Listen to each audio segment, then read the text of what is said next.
Join us for a first look of the all-new Nissan Qashqai or Rogue Sport. Let's go!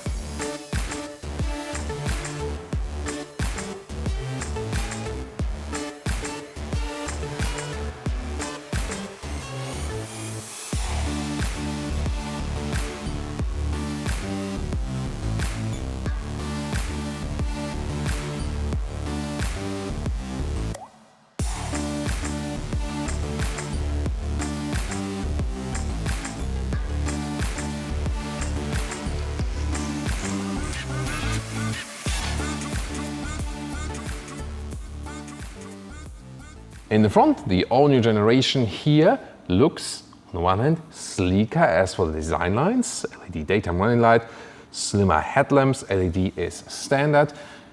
Magnetic blue is the typical Thomas blue color for today.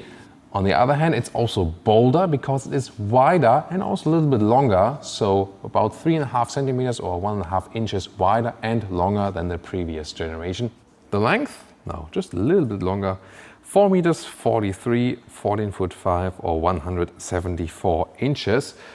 The chassis is now 50% stiffer, so this will probably help in the agile driving experience. Wheels come from 17 to maximum now 20 inch. You can see them right here, so they fill up the whole wheel arch. Looks really sporty. Of course, if you want more riding comfort, you would rather go for smaller wheels, but they look best, yeah.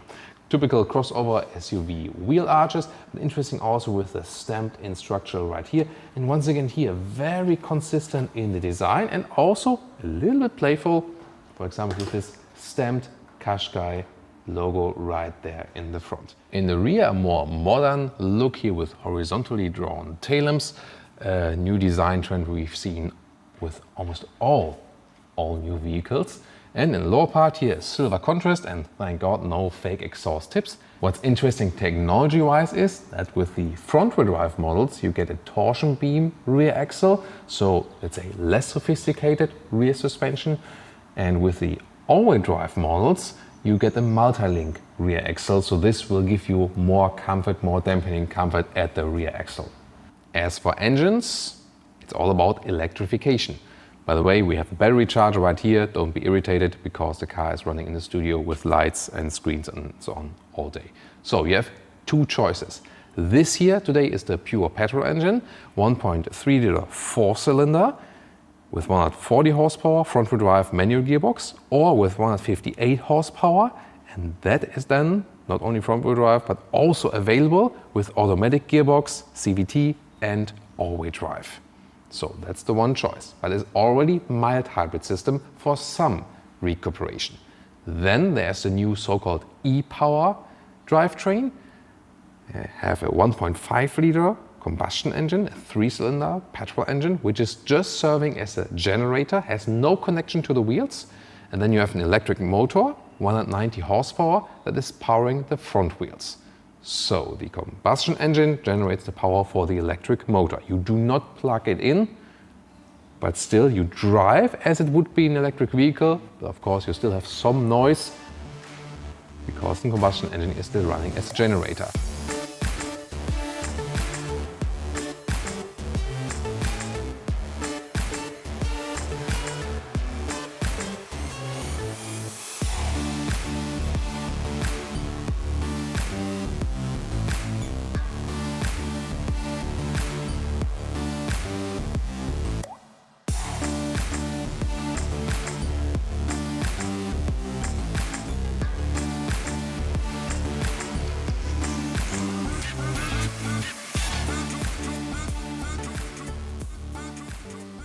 This is the car key, it's the old one, it has not been revised. Then, wow, the magnetic blue is a really beautiful car, right? Sorry. Then door closing sound, sounds quite solid. And the doors, they move quite lightly. Then inside the doors, soft touch materials, leather red being used. And here also that it's good that we not only have this piano lacquer, but we have a structure inside. This is also memory seating then. And a really completely new interior. We have a flat bottom steering wheel with new buttons right here. These buttons, how they are controlled and so on, and the haptic feedback they give, feels more or better quality-wise. And headroom here with 1.86 m or 6'1", still okay. There is this panoramic roof available. You can go for that. It's an option, but you cannot open it. So it's either, like this, open, or you can close it with a shade, but you cannot open it for the fresh air. So let me close the shade at least. Have to hold it, obviously. There we go. So now it's closed and protected against the sun. And when you want to open it, there's one click and that's just it. Interior overview, completely new. So this has nothing to do with the predecessor. You can see here, you either get an 8-inch screen or a new 9-inch screen. That's a little bit bigger than, and also has a GPS. Soon more details to that. Then on the left side, you either get analog screen with a small TFT, or here the full digital instruments, 12.3 inch. Then the new steering wheel, right side controlling the cruise control or the assistance systems, picking up the phone, voice control, left side for the volume adjustment and also for controlling some of the digital instruments. Then in the middle area, you can see here, this is also a nice bluish leatherette cover, and it looks really more sophisticated. So we see with the Japanese manufacturers in general, they step up the level in the interior build quality, whereas, for example, we've seen some of the German brands remained the same or maybe even took cost savings and went back a step, like with new VWs. Then here with the temperature control, it's also a good feeling for that, and a nice straightforward design. Vent strength right here. You also have a heated steering wheel. Everything is accessible in an easy way. Now the new infotainment system. First of all, we still have physical buttons here for the volume. That's good.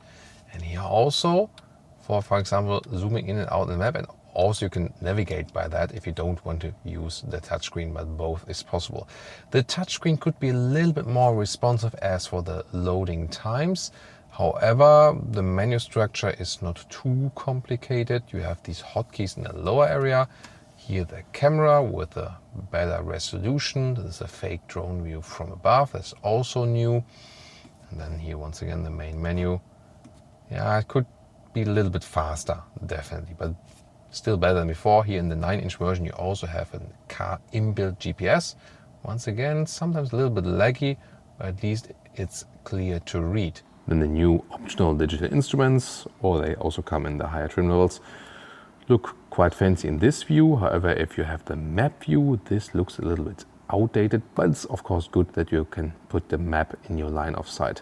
You remember it's a little bit longer now. Wheelbase also has grown, so yeah, about 2 centimeters or an inch.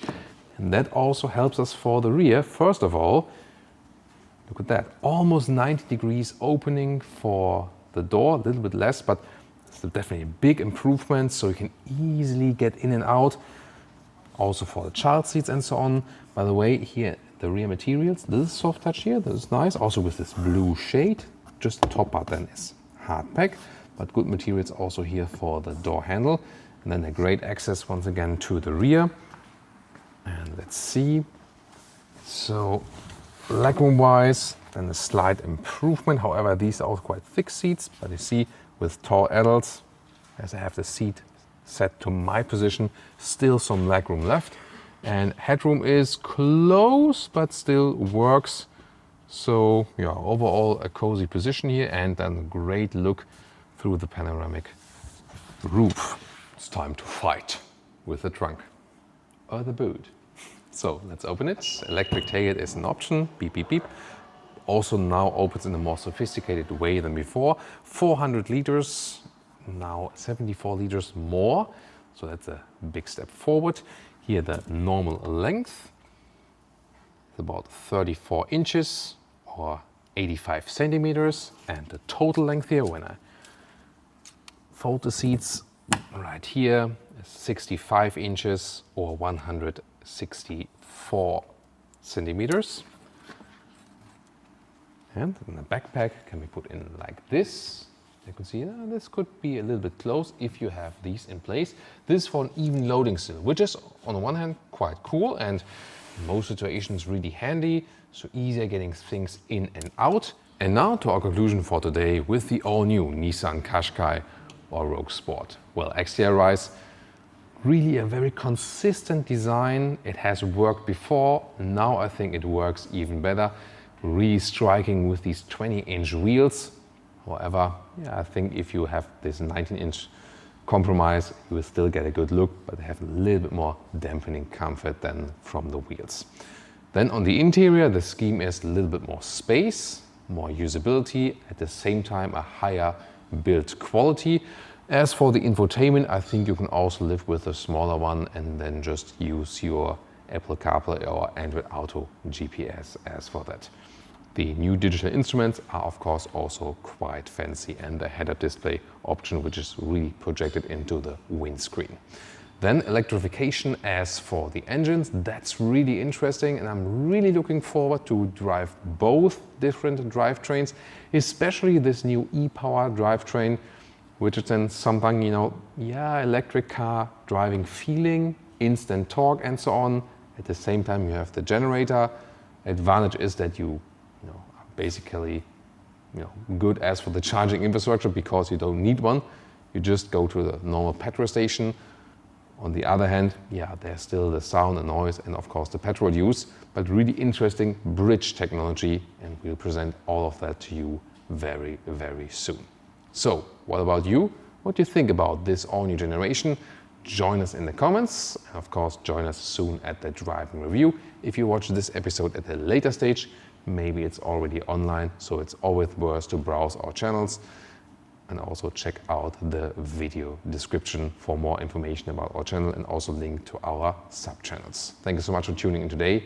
See you next time.